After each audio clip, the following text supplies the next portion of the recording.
Ayan, release what you are already got. Praise God. Ano po ba ang pagkakaalam natin sa release? Amen? Ano po ba ang ibig sabihin nun, yung release? Kapag sinabing release, marami ang nagsasabi na ang release ay ilabas mo. Amen? Praise God. So, pag yun, mga kapatid, ay nailabas mo, ibig sabihin, na-release mo. Praise the Lord. At bago natin i-release ito, yung mensahe ng Lord, tayo po manang lahat ay tumayo. At tayo po ay manalangin. Praise the Lord. Hallelujah. Lord God, maraming salamat po, Panginoon, sa isa na naman pong biyaya at pagpapala na pinagkaloob mo sa bawat isa sa amin, Panginoon. Salamat po, Diyos. Hallelujah, ang iyong abang lingkod, Panginoon. Ang iyong lingkod, O Diyos, hallelujah, patuloy mong gamitin. Bigyan mo po kami wisdom, knowledge, and understanding at patuloy na ikaw kumilos sa aming harapan. Itago mo po ako sa iyong likuran at gawin mo po akong tagapagsalita mo, Panginoon, at dumaloy sa bawat puso ng mga nakikinig, Panginoon, ang mensahe mo, Panginoon. Hallelujah. Ikaw po, Diyos, ang manguna, and let the will of the Lord be done. To God be all the glory. And everybody say, Amen. Amen. Thank you, Lord God. Praise the Lord. Hallelujah. Makakaupo na po tayong lahat. Praise God. Hallelujah. Ang sabi po rito, mga kapatid, i-release mo o ilabas mo. For example, kapag ikaw ay nagagalit, lumalabas kung ano ka at kung sino ka. Tama po ba? At nasasabi mo yung ayaw mong sabihin. Nagagawa mo kung ano yung ayaw mong gawin. Sabi nga ni Pablo, di ba? Yung gusto kong gawin, hindi ko magawa. Pero yung ayaw kong gawin, siya kong nagagawa. Amen? Lumalabas yung galit mo because your soul is your personality, emotion, mind, and will. Palakpakan natin ang Panginoon, mga kapatid. Release what you've already got. Amen? Maraming klase ang release. Pag sahod, release na yung sahod mo. Di ba? Pero etong release na to, ang pag-uusapan po natin, kung paano mo i-release yung kabutihan ng Lord na naranasan mo. Amen? Praise God. Sabi rin po rito sa Genesis 2:7,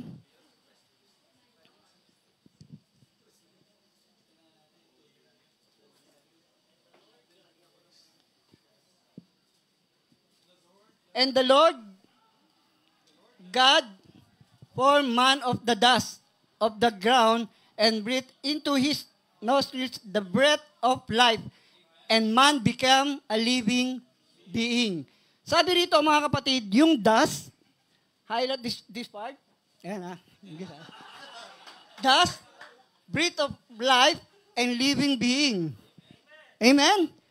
Sabi ganon, nawala. Pagkatapos ginawa ng Panginoon, mula sa alikabok, o sa alabok, hininga niya sa ilong at nagkaroon ng buhay. Amen po? So, paano, ano related nun?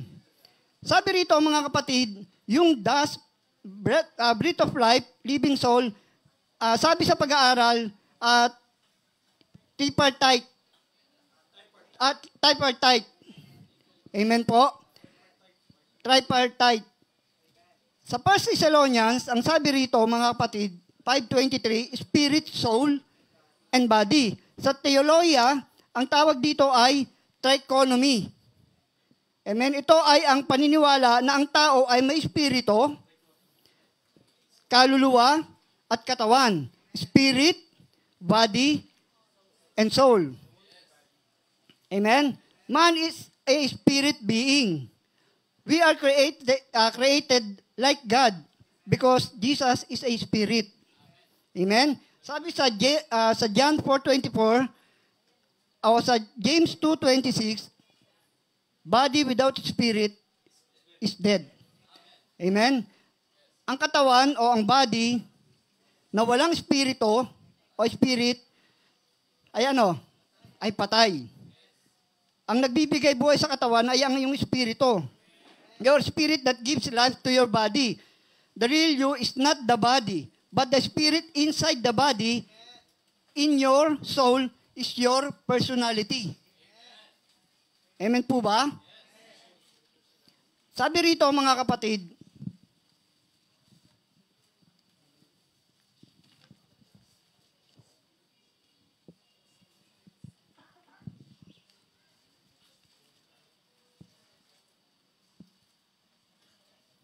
Your spirit totally changed of salvation. Upon making Jesus Christ your Lord, your spirit underwent an instant and complete transformation.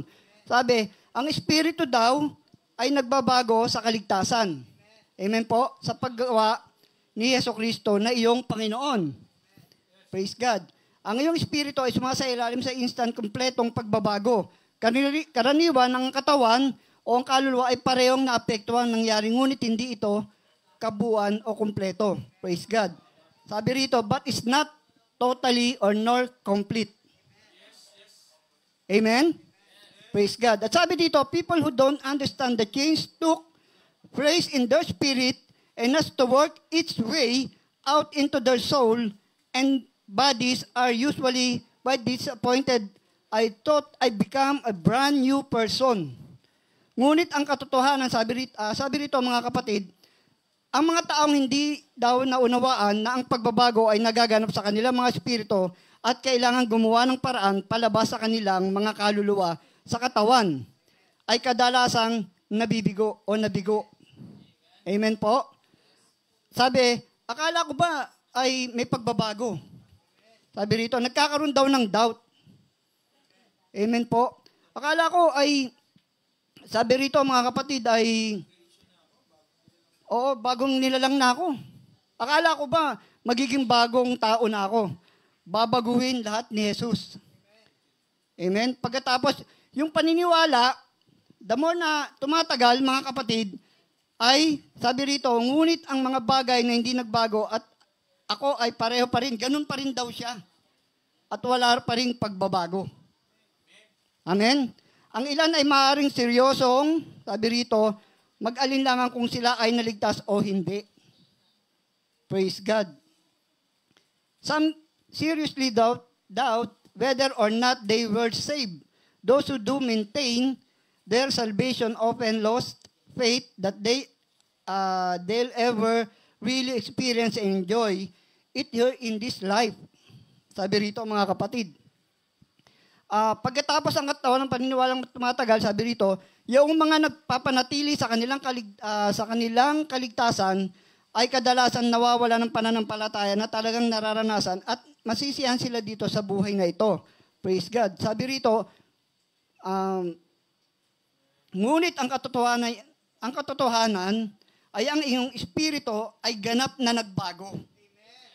Praise God. Palakpakan po natin ang Panginoon, mga kapatid. But the truth is your spirit has totally changed. Amen? Praise God. Ganap na nagbago ang iyong espiritu, sabi rito. Wala ka sa proseso ng pagsisikap na makakuha ng anumang mula sa Diyos. Lahat ng kinakailangan mo sa buhay Kristiyano ay naroon sa kabuuan nito.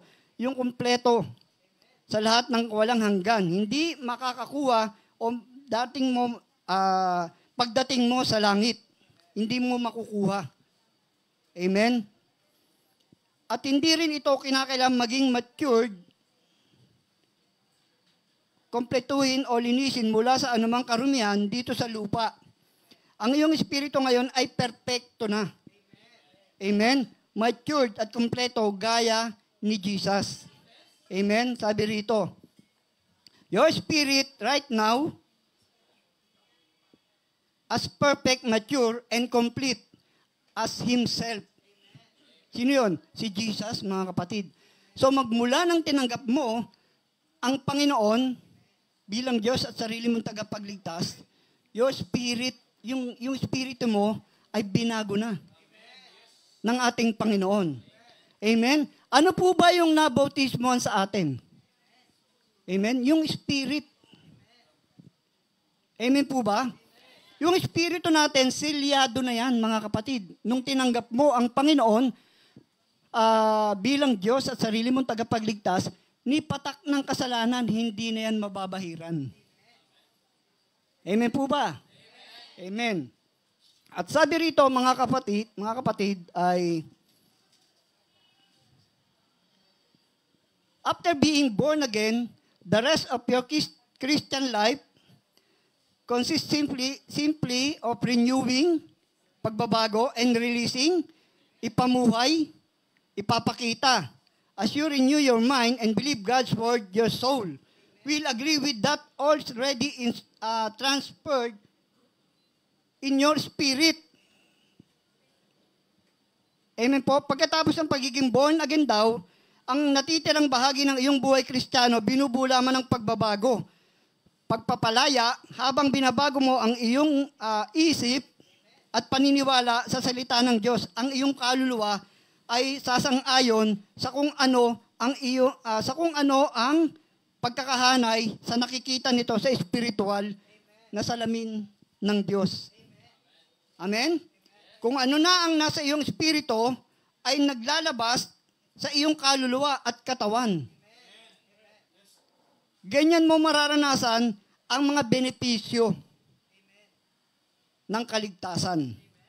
Sabi rito mga kapatid, palakpakan po natin ang Panginoon. Hallelujah.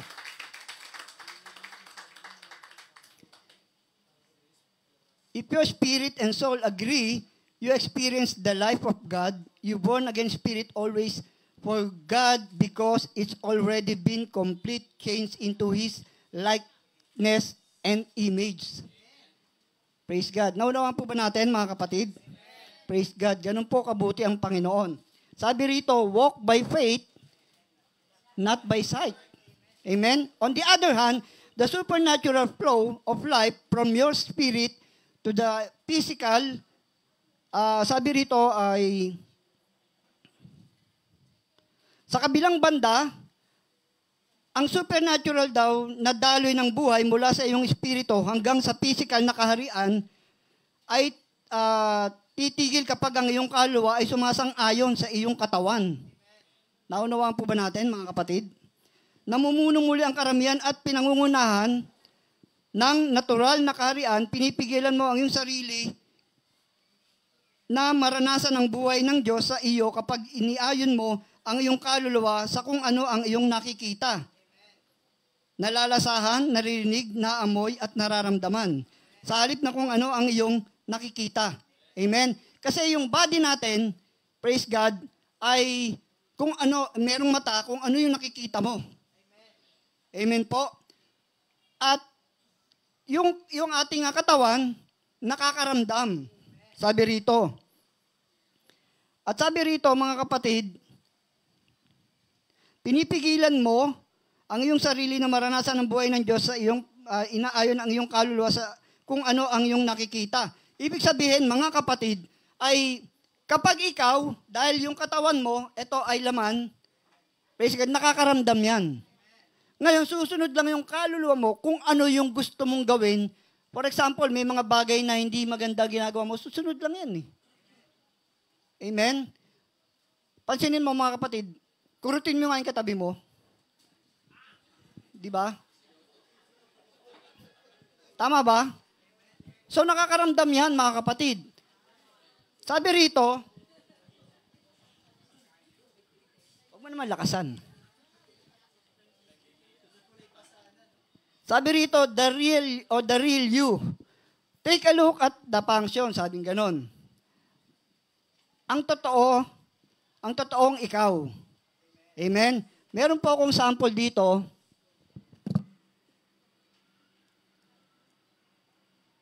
Hindi ko lang naisip ito. Ano po ito? Ballpen. Amen? Ito ay ang iyong body. Amen? At ito, yung tube, yun ang iyong soul. Amen po ba? At yung ink, yun yung spirit. So, hindi siya magagamit na ballpen kung hindi sila kumpleto. Yung tatlo na yan, they are interconnected.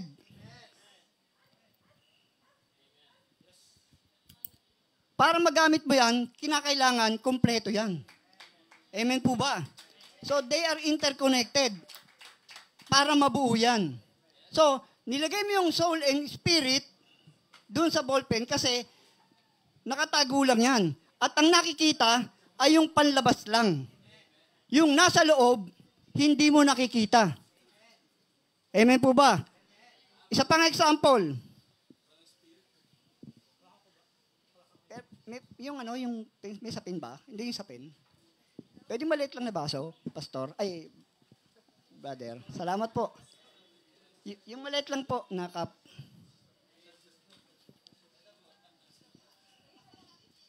Yung maliit. Taka pansapin. Yan. Ay. Ito po yung glass o yung baso. Amen? Ito po ay kumakatawan na iyong body. Represent your body. Amen? At kapag ang iyong body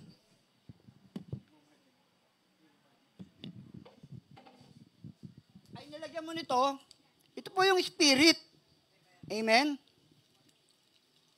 So, ibig sabihin yan, mga kapatid, the more na nakikinig, salamat bro the more na nakikinig ka ng salita ng Lord, natataniman ka na. At yung spirit mo ay lumalago. Amen po. At pag yan, mga kapatid, dire-diretso ka sa paglilingkod at pansinin nyo, umaapaw yan. At pag yan ay umapaw, ibig sabihin, mga kapatid, yung sabi rito,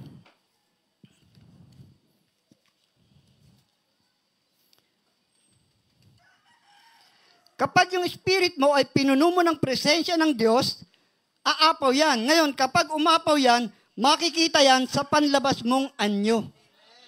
Amen po ba? So, makikita yan, mga kapatid, sa panlabas na anyo. Amen? At hindi mo na, hindi ka na pwedeng tumingin sa mga bagay na hindi kagustuhan na gawin ng Lord sa buhay mo. Dahil nagtatransform na sa'yo, o kumbaga nakikita na po sa'yo yan. Umaapaw na at nakikita, hindi lang sa panlabas, pati sa panlabas, nakikita po yan, na umaapaw. Amen po ba? At kapag yan ay umaapaw, mga kapatid, ay hindi mo na, yung mga bagay na dati mong ginagawa, ano yung mga dating ginagawa? Di ba? Yung mga pita ng laman. For example, yung mata po natin, dahil nasa body, ito po ay body, may mata, may ilong, may bibig, may tenga. At kapag na-align yan, at hindi nakakalimutan mo ng ang Lord, mga kapatid, sumusunod lang yung kaluluwa mo sa'yo. At yung spirit mo ay nawawala. Pero mga kapatid, ibig sabihin, yung silyado na espiritu ng nasa ng Panginoon ay yung katawan mo ang nasusunod. Kaya yung dalawa na yan, naglalaban yan. Ang nasusunod, yung laman at yung kaluluwa. Amen po ba? Parang binanggit po yan kanina sa Bible study ni sister. Diba? So, naglalaban yung dalawa na yun. At halimbawa po, yung mata mo, nagagamit mo sa mga bagay na hindi maganda. For example, nakakakita ka ng sexy. Di ba? Nakikita mo yon, yung sexy na yun. Wow, sexy, di ba? Pero kapag ikaw ay napuno na ng presensya ng Lord, nagmamanifest ang Lord sa'yo, ibig sabihin, umaapaw na yung ano ng Lord sa buhay mo. Amen? Yung espiritu mo, nakikita na ang kagandahan. Hindi ka na tumitingin sa mga malalaswang bagay o sa mga sexy o kung sa anumang bagay. Tumitingin ka na kung paano ka magbasa ng words of God. Amen po? At yung tenga mo ay hindi na nakikinig sa mga negative o yung mga bagay na, sabi nga, marites. Di ba? Tapos yung bibig mo nagagamit, talaga ganun, ganyan. Di totoo yan. Hindi nga. Di ba? Di wow. Di ba? So, dahil puno ka na ng presensya ng Lord, iba na yung lumalabas sa tenga mo, na napapakinggan mo, at iba na rin yung lumalabas sa bibig mo. Kundi puro kabutihan na, at kagandahan, at puro word of God ang pinipresent mo. Kumbaga, puro word of God ang ibinabahagi mo na. Hindi na puro mga maritesan. Amen po. Palakpakan natin ng Panginoon, mga kapatid. At kung dati, ikaw ay lumalakad sa kasalanan, ngayon, ikaw ay umaakyat sa John 12:25 fellowship para magpuri sa Panginoon. Amen? Kung dati niyayaya ka, dalo tayo sa ganun, dalo tayo sa ganyan. Ayaw mo. Pero, mga kapatid, kapag niyaya ka sa ibang bagay, sumasama ka. Amen? Alam niyo, naalala ko yung pinris ko sa kabilang channel. Yung sa Sodoma at Gomora. Amen? Yung Sodoma at Gomora, mga kapatid, ginunaw kasi masyado ng makasalanan yung mga tao doon. At dahil sa kasalanan nila, mga kapatid, ay nagpadala ang anghel at ginunaw. Nagpadala ang Diyos ng anghel. At sabi dun sa inutusan ng Lord kay Lot, amen, nagugunawin ang Sodoma at Gomora dahil nakita ng Lord yung kasamaan. At nung gugunawin na yun, isa lang ang binilin. Huwag kang lilingon. No turning back. Amen? Sabi, ano yung nilingon nung asawa ni Lot? Sabi nila, kayamanan. Ang sabi ng iba, nanghinayang kasi sa dami ng kayamanan nila, nasunog lang, sa dami ng mga na-income nila, nawalan ng saysay. Pero alam niyo ba, mga kapatid, ayon sa pag-aaral, ang nilingon ng asawa ni Lot, yung mga relatives, o yung mga kaibigan o kamag-anak. Dahil nalungkot sila na naiwan sila at hindi kasama sa nailigtas. So bilang Kristiyano, hahayaan po ba natin na ang mga kamag-anak po natin, ang mga kaibigan po natin, office mate, classmate, lahat ng mate, ay hayaan ba natin na masama sa paggunaw sa Sodoma at Gomora? Siyempre hindi. Amen? Kaya, yung mga bagay na ganun, mga kapatid, yung sa Sodoma at Gomora, napakahirap ng situation nila na yun. Kaya pag may nag-aya sa inyo, huwag kayong gora ng gora. Parang ang inayata ng pag-intindi ng mga mamaya pa yata makaka-relate. Amen? Yung mga bagay na nakikita natin at niyayaya tayo, punta tayo sa ganun, punta tayo sa ganyan. Huwag gora ng gora. Amen? Pero pag sinabing, meron po kaming gawain every Sunday sa John 12:25 fellowship, sinisigurado ko sa iyo, lahat ng pangangailangan mo, lahat ng mga gusto mong mangyari, pagbaba mo sa rooftop, solve na lahat ang problema mo. Amen? Ganon kabuti ang Lord, mga kapatid. At sabi pa rito, sa 2 Corinthians 5:17, therefore, if any man is in Christ, he is a new creation or creature. Tama ba? Creation. All things have passed away. Behold, all things have become new. Kaya kung nakipag-isa na kay Kristo ang isang tao, isa na siyang bagong nilalang. Wala na ang dati niyang pagkatao. Sa halip ito'y napalitan na ng bago. So, pag ikaw daw ay nakipag-isa na kay Kristo, isa ka ng bagong nilalang. Amen po ba? Kakalimutan mo na yung gora dito, gora doon. Gora ng gora. Kundi gogora ka na lang sa gawain para sa Panginoon. Amen? Bakit?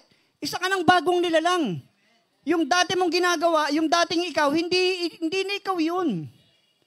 Ang namumuhay na sa'yo, sa body, sa soul, sa spirit, ang namumuhay na sa'yo, yung presensya ng Panginoon na umaapaw at nakikita sa'yo, mga kapatid. Hindi lang sa panloob, kundi nagre-reflect, yung panlabas, umaapaw yan at nakikita sa'yo. Sinabi nga, you must be an example. Amen po? Paano ka magiging halimbawa? Ganito yan. Pag meron kang isang kaibigan na gusto mong maligtas, simple lang. Ano ang unang mong gagawin? Kwentuhan mo. Hanggang sa bandang huli, yayain mo magkape. Amen? Tapos, habang nagkakape kayo, kwento mo ng words of God. Hanggang sa isang araw, ikwento mo kung gaano kabuti ang buhay, ang buhay ng, ikwento mo kung gaano kabuti ang Diyos sa buhay mo. Amen po ba? Hindi yung meron ka nakilala. Di ba? Ang ganda nito. O, ang pogi nito. Niyaya ka magkape. Di ba? Dahil pogi, dahil maganda, niyaya ka magkape. Ang ininom yung kape, dikap. Amen? Dikap pinaglaban. Di ba?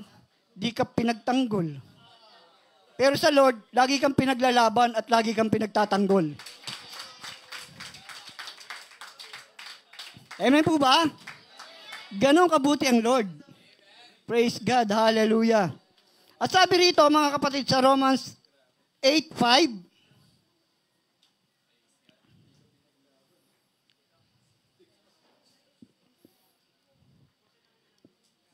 Romans 8:5, for they who are according to the flesh mind the things of flesh, but they who are according to the Spirit, the things of the Spirit. Ang mga namumuhay ayon sa hilig ng laman ay walang pinapahalagahan, kundi ang mga bagay na ukol sa laman. Ngunit ang mga namumuhay ayon sa Espiritu ay nagpapahalaga sa mga bagay na nasa spiritual. Amen po? Tuloy po natin ang basa. For to be carnally minded is death, but to be spiritually minded is life and peace. Ang pagsunod sa hilig ng laman ay naghahatid sa kamatayan. Ngunit ang pagsunod sa Espiritu ay nagdudulot ng buhay at kapayapaan. Amen? Kapag ikaw daw ay merong hilig sa laman, ang nagiging dulot nun, kamatayan. Amen? Kung lagi kang naglilingkod ka na sa Lord, at puro ganun pa rin ang ginagawa mo, yung spirit mo, walang pagbabago. Amen? Namumuhay pa rin sa'yo, yung dalawa, yung body and soul, dahil yun yung parehas mga kapatid At dahil doon, sumusunod lang yung nasa loob nun. Amen po, naunawaan po ba natin? Di ba? At pag sumusunod yon, mga kapatid, yung spirit mo na nakakalimutan na ikaw ay binago na ng Lord. Pero lagi po nating tatandaan, mga kapatid, tayo po ay pinatawad na ng ating Panginoon.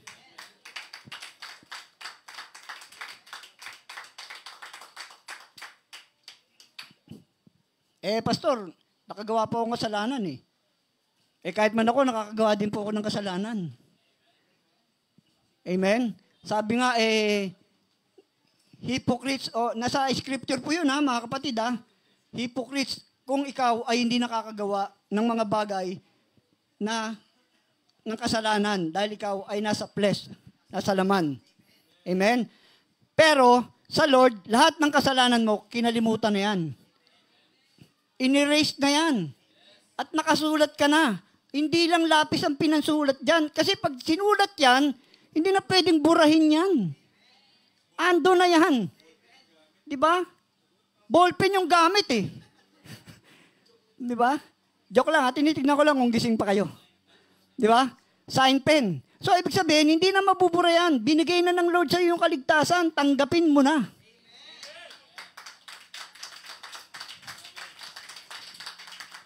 Binigay na ng Lord sa iyo yung kagalingan, tanggapin mo na.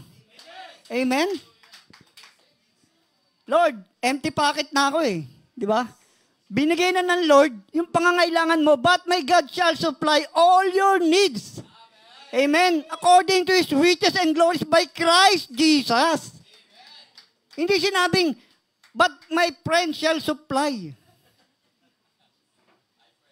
all our needs. Di ba? Sino yung mga best friend dito? Friend.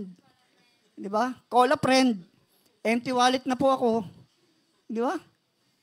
Pero sabi ng Lord, but my God, hindi but my friends, but my God shall supply. Amen? Ano pa? Sabi ng Lord, tumawag ka sa akin. At ako ay sasagot sa iyo. At magpapakita ako ng mga bagay na himala na hindi mo nalalaman. Hindi mo alam, mga kapatid, isang araw may kotse na si Pastor Jerby. Diba? Hindi mo namamala isang araw may bagong motor na si Pastor Raymond. Ha? Meron na ba? Oh, di ba palakpakan natin ang Panginoon? Di ba? Hindi mo mamala yung e-trike ko, kotse na pala. Di ba? We declare the victory right now in the name of Jesus. Palakpakan natin ang Panginoon, mga kapatid. Ganon kabuti ang Lord.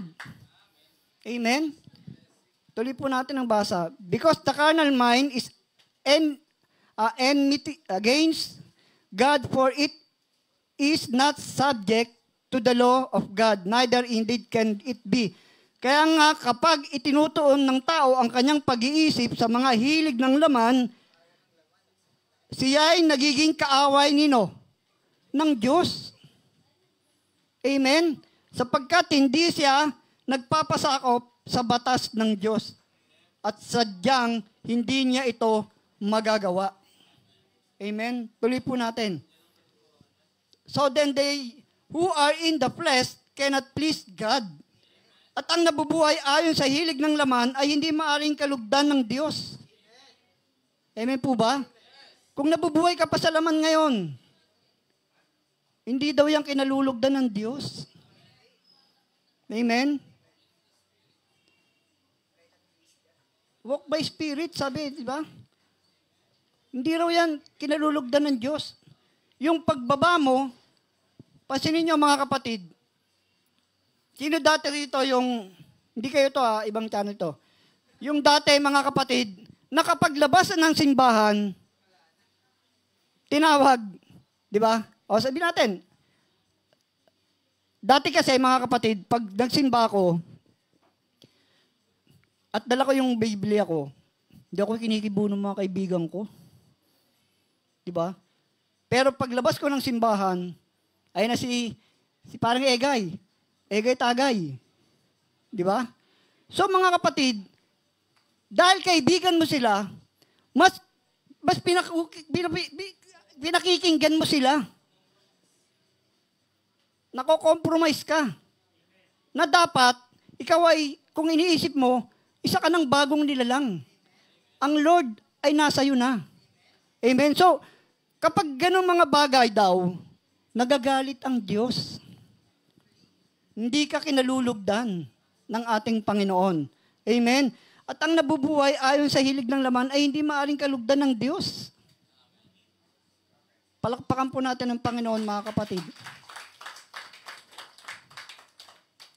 Sabi dito, but you are not in the flesh, but in the Spirit.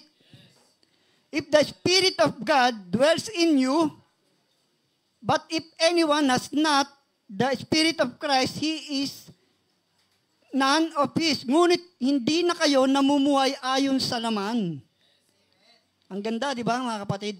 Hindi na raw tayo namumuhay ayon sa laman. Ito yung flesh. Wala, hindi daw tayo nabubuhay dito. Amen?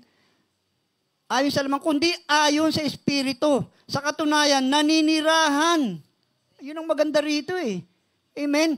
Naninirahan sa inyo ang Espiritu, nino? Ng kaibigan mo ba?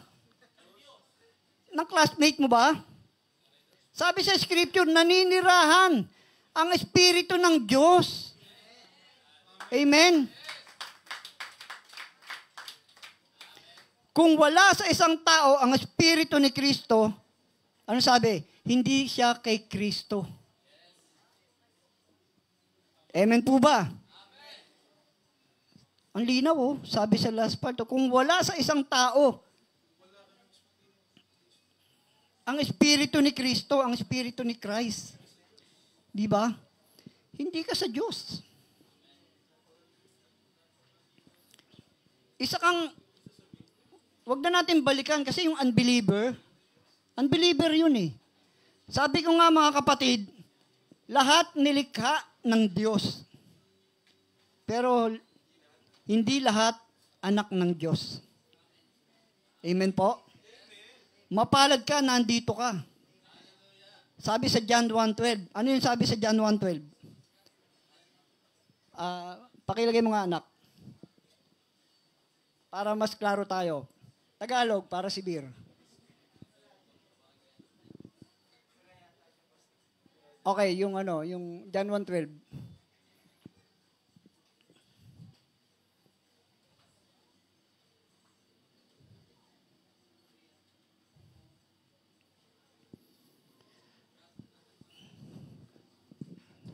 Sabi rito, subalit ang lahat ng tumanggap at nanampalataya sa Kanya kanino? Kay Kristo, ay binigyan niya ng karapatang maging mga anak ng Diyos. Amen. Malinaw. Di ba? Subalit ang lahat ng tumanggap at sumampalataya. Sabi, paano pastor kung hindi ka nabautisman o paano kung nabautisman ka? Maliligtas ka ba? Kung wala kang pananampalataya, nabautismo ka lang sa tubig, nilinis ka lang, pero hindi ka nanampalataya, may kulang. Amen po? Sabi rito malinaw.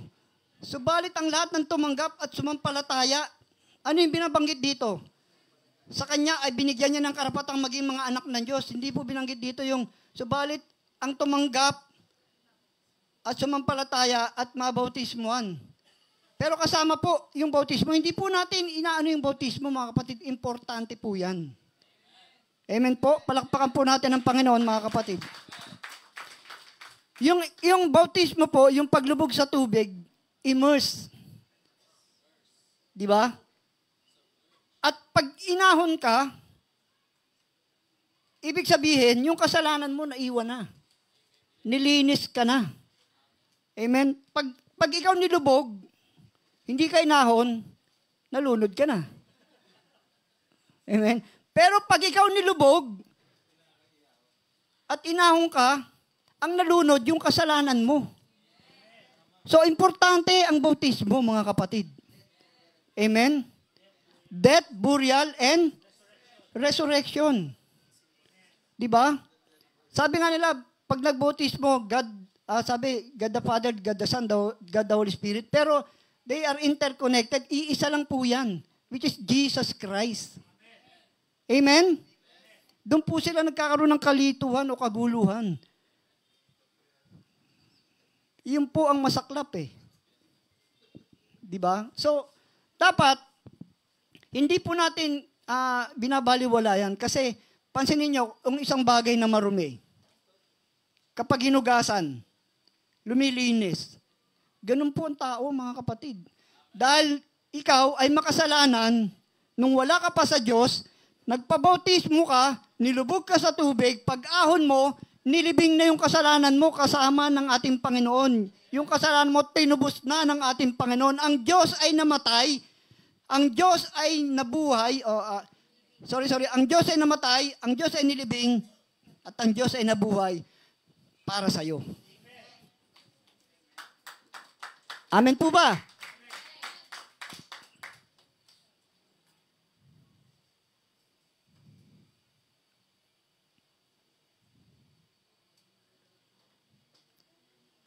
At sabi rito, mga kapatid, ito yung maganda rito eh. Alam mo, napakaswerte po natin. May purpose pala ang God kung bakit tayo narito. Kung bakit nandito ka ngayon, Brother Dave, mahal ka ng Lord. Jesus Jen, di ba? Mahal ka ng Lord. May purpose ang Lord. Sabi rito, sila ay naging mga anak ng Diyos hindi dahil sa isinilang sila ayon sa kalikasan o kagustuhan o sa kagagawan ng tao. Kahit ilang beses ka palang gawin ng mga magulang mo, kung ayaw ng Lord sa iyong lumabas ka, hindi ka magiging tao. Amen po ba? Kundi ayon sa kalooban ng Diyos. Kaya nandito ka dahil kalooban ng Diyos. So may purpose ang Lord sa'yo. Yun pala yun, kahit pala ilang beses kang gawin ng mga magulang mo,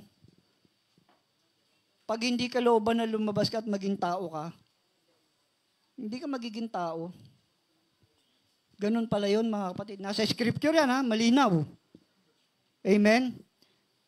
John 1:13. Ay, tama ba?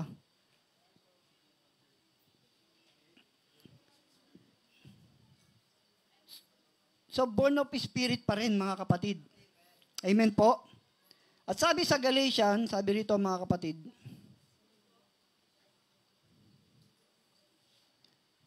(5:16),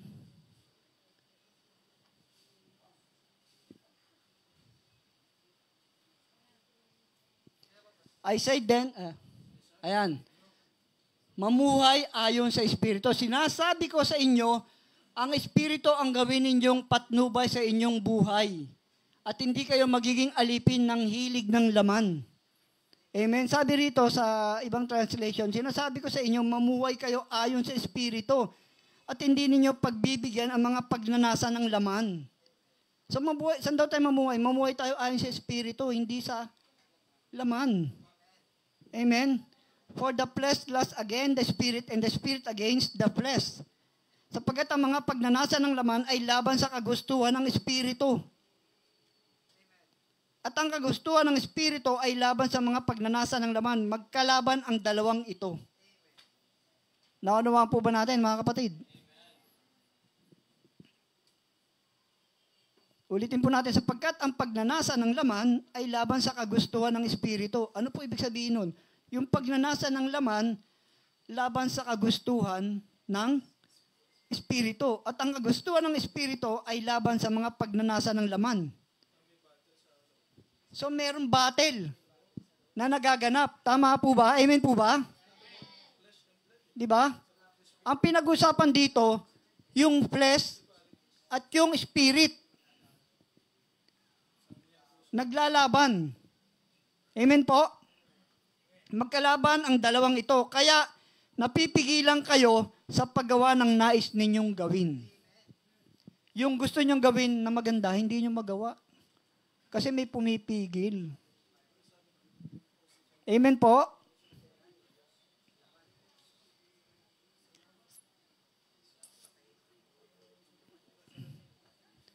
But those belonging to Christ have crucified the flesh with its passion and lust. Sabi, at ipinako na sa krus ng mga nakipag-isa kay Kristo Jesus ang kanilang laman at ang masasamang hilig nito. Sino yung ipinako sa krus, mga kapatid, yung nakipag-isa kay Kristo? Amen po ba? At ipinako na raw. Nung namatay si Jesus Christ, doon sa krus ng Kalbaryo, na dapat ikaw ang nandoon. Amen? Pero anong ginawa ng Lord? Di ba? Nung namatay si Jesus Christ, sa krus ng Kalbaryo, sinama na pati kasalanan mo. Amen? Hindi lang kasalanan mo. Package pa. Pati karamdaman mo, pinagaling na ng ating Panginoon. Amen? Kaya pag magpe-pray tayo, hindi po dapat natin sabihin, Panginoon, Lord Jesus, pagpalain mo po ako. Kasi pinagpala ka na ng Panginoon. Amen? Release mo. Di ba? I-release mo. Makita sa'yo. Amen? I-release mo, mga kapatid. Kinakailangan makita sa'yo. Hindi yung nire-release mo, yung galit. Amen? Kapag nagalit ka, eto siya, ano yan, puto seko, puto maya, puto bongbong, adong, di ba? Puro ganun lumalabas sa bibig mo. Yun yung release na sinasabi. Doon sa laman. Pero ini spirit, sabi nga God is a spirit, so kinakailangan mamuhay din tayo ayon sa espiritu na galing sa Lord. Ang makita dapat sa atin, ang i-release mo dapat, yung kabutihan na ginagawa ng Lord na makita sa'yo. Kinakailangan, you must be an example na makita sa'yo kung ano yung meron sa'yo at kung ano meron ng God, meron din ikaw. Amen po ba? Palakpakan natin ang Panginoon, mga kapatid.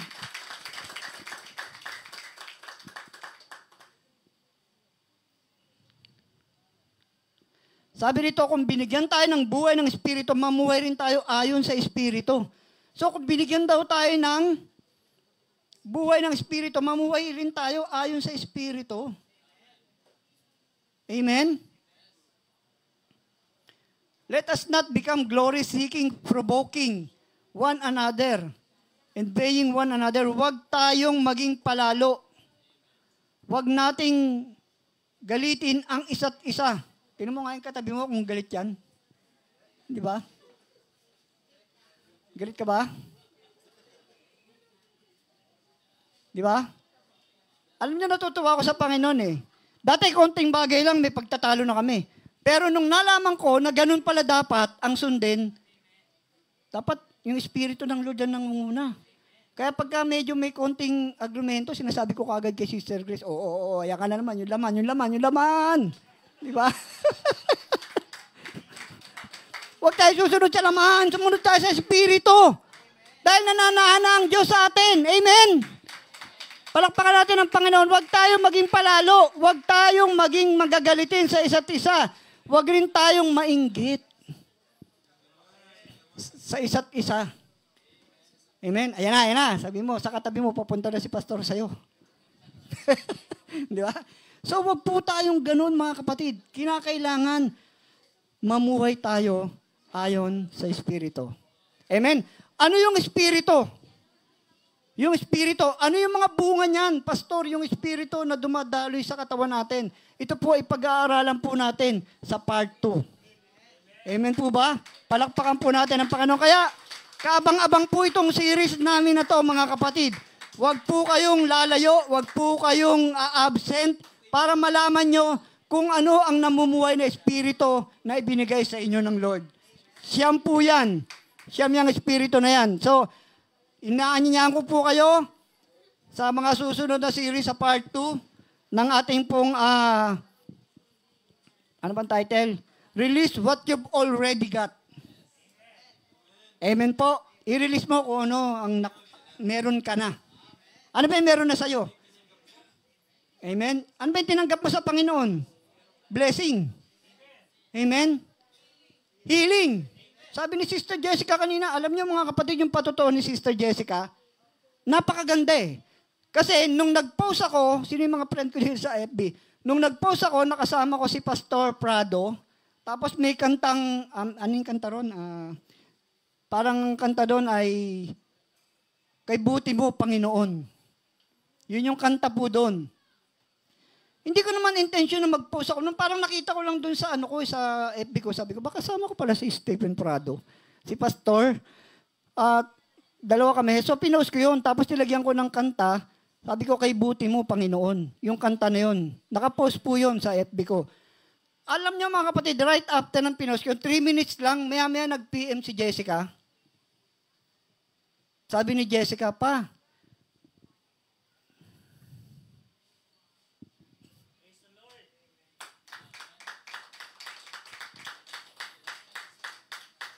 napakabuti ng Panginoon talaga.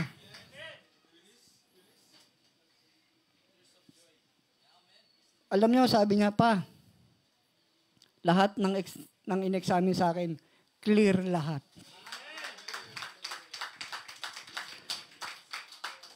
Alam niyo mga kapatid, nung nabasa ko yung PM ni Jessica, hindi ko pa tapos basahin, tumulo na po yung luha ko.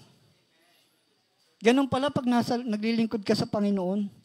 Ang bilis mo nang umiyak. Matapang po ako, mga kapatid. Sa totoong buhay lang. Napakatapang ko po. Matapang na tao po ako. Isa lang kinatatakutan ko bukod sa misis ko. Ipis. Pag lumipad niya, end of the world na. Di ba? Pero alam niyo, mga kapatid, nung nalaman ko yun, at nag-PM sa akin si Jessica, naiyak po ako, naalala ko yung preaching ni Pastor John. Lahat ng pangit, wag mong papasukin. Amen? Kaya hindi na ako nagpapagabi sa daan kasi ayoko nang kumatok sa amin Baka hindi ako papasukin ng misis ko. Natakot tuloy ako. Di ba? Sabi lahat ng pangit, wag mong papasukin. Ano po yung mga pangit? Pangit sa buhay mo. Karamdaman. Di ba? Ano pa? kahirapan. Amen? Lagi mo sasabihin, let the will of the Lord be done. And sabihin lagi natin, mga kapatid, na ay i-declare natin. Di ba? We declare and I declare the victory right now. Amen? Hindi po let now. May na talaga umintin dito, mga pastor. Di ba? Hindi po sinabing let now. Sinabi right now. Amen? Ayaw talaga. Ito, ginto na lang tayo. Palakpakan po natin ang Panginoon, mga kapatid. Praise the Lord. Hallelujah. So, yung series po na to, abangan nyo po. Kaya po kayo sa lahat ng mga nanonood po sa live, wag po kayong absent sa part 2. To God be the glory and let the will of the Lord be done. Maraming salamat po, Panginoon. In Jesus' mighty name, we pray. Amen. Amen. Binabalik ko na po ang mikropono sa ating MC.